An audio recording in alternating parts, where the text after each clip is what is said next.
Chapter 11 of Anna Karenina, Book 7, by Leo Tolstoy. Translated by Constance Garnett. This LibriVox is in the public domain. Recording by Marianne. What a marvelous, sweet, and unhappy woman, he was thinking, as he stepped out into the frosty air with Stepan Arkadyevitch. "Well, didn't I tell you?" said Stepan Arkadyevitch, seeing that Levin had been completely won over. "Yes," said Levin dreamily, "an extraordinary woman. It's not her cleverness, but she has such wonderful depth of feeling. I'm awfully sorry for her. Now, please God, everything will soon be settled." Well, don't be hard on people in future," said Stepan Arkadyevitch, opening the carriage door. "Good‐bye, we don't go the same way." Still thinking of Anna, of everything, even the simplest phrase in their conversation with her, and recalling the minutest changes in her expression, entering more and more into her position, and feeling sympathy for her, Levin reached home. At home Kouzma told Levin that Katerina Alexandrovna was quite well, and that her sisters had not long been gone, and he handed him 2 letters. Levin read them at once in the hall, that he might not overlook them later. One was from Sokolov, his bailiff. Sokolov wrote that the corn could not be sold, that it was fetching only 5½ roubles, and that more than that could not be got for it. The other letter was from his sister. She scolded him for her business being still unsettled. "Well, we must sell it at 5½ if we can't get more." Levin decided the first question, which had always before seemed such a weighty one, with extraordinary facility on the spot. "It's extraordinary how all one's time is taken up here," he thought, considering the second letter.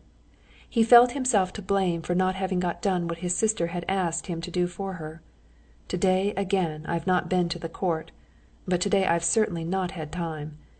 And resolving that he would not fail to do it the next day, he went up to his wife. As he went in, Levin rapidly ran through mentally the day he had spent. All the events of the day were conversations he had heard and taken part in.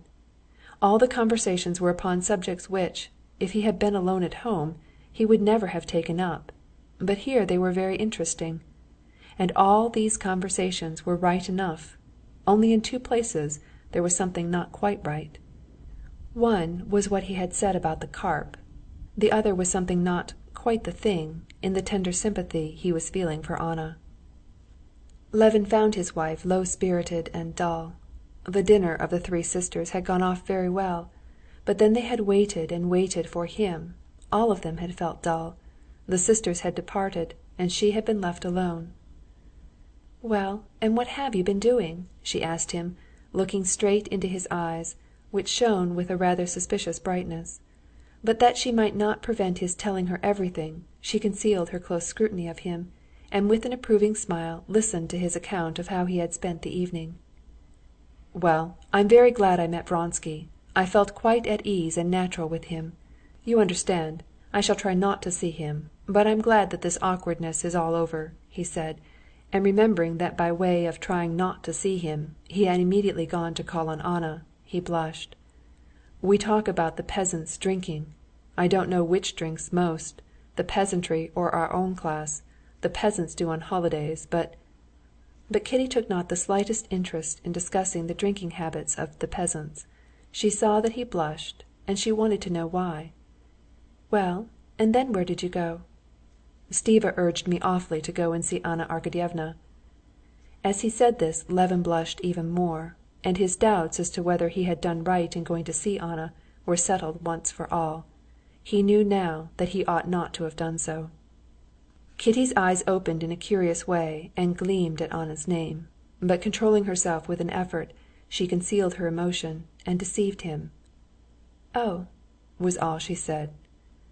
"I'm sure you won't be angry at my going. Stiva begged me to, and Dolly wished it," Levin went on. "Oh, no," she said, but he saw in her eyes a constraint that boded him no good. "She is a very sweet, very, very unhappy, good woman," he said, telling her about Anna, her occupations, and what she had told him to say to her. "Yes, of course, she is very much to be pitied," said Kitty when he had finished. "Whom was your letter from?" He told her, and believing in her calm tone, he went to change his coat. Coming back, he found Kitty in the same easy-chair. When he went up to her, she glanced at him and broke into sobs. "What? What is it?" he asked, knowing beforehand what. "You're in love with that hateful woman. She has bewitched you. I saw it in your eyes. Yes, yes. What can it all lead to?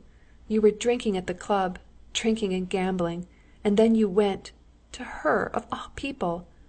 No, we must go away. I shall go away tomorrow." It was a long while before Levin could soothe his wife. At last he succeeded in calming her only by confessing that a feeling of pity in conjunction with the wine he had drunk had been too much for him, that he had succumbed to Anna's artful influence, and that he would avoid her. One thing he did with more sincerity confess to was that living so long in Moscow, a life of nothing but conversation, eating, and drinking, he was degenerating. They talked till 3 o'clock in the morning. Only at 3 o'clock were they sufficiently reconciled to be able to go to sleep. Chapter 11.